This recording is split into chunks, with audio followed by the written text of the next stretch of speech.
My name is Manuel Leal. I'm an associate professor in the Division of Biology at Missouri University, Columbia. So the title of my seminar was something like about, are the lizards smarter than those of us who study them?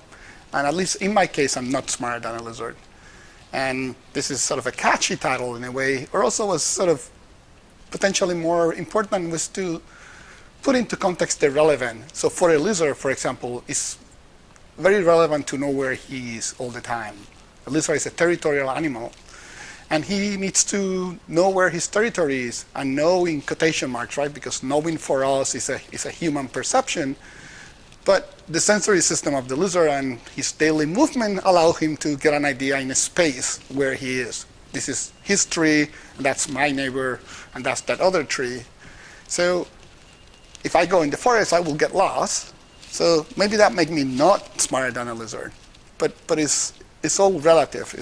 In this case, it's relative because what we're measuring is with respect to the potential benefit for a lizard. So I think the big mistakes we make sometimes is trying to categorize. This idea of ranking intelligence and who is smarter than what is actually something we should not be doing, because it's a very unique trait for each individual, and each species has some abilities that other ones don't have. So ranking is not really what we should be doing. We should be more interested in seeing what we share and potentially why, than trying to rank them in one being better than another one. Why is important to work with lizards? Part of the motivation of us to work with lizards is that although we know a lot about cognition in other groups like birds and mammals, we know very little with regard to birds and mammals, or proportionally very little in the case of lizards. And if we are interested in understanding the potential evolutionary factors that favor cognitive abilities, we should look at a broader spectrum than just birds and mammals. So as a kid, I was lucky enough was born in Puerto Rico, and basically I spent most of my day out in the backyard.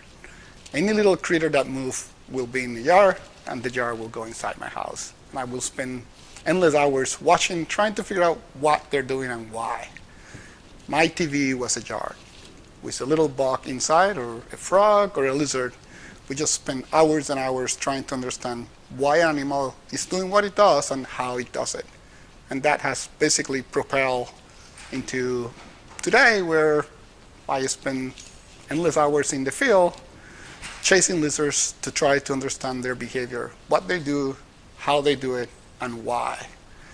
And hopefully can learn a little more about how behaviors evolve and their potential role into whatever an animal does in the wild, or the diversity of animals.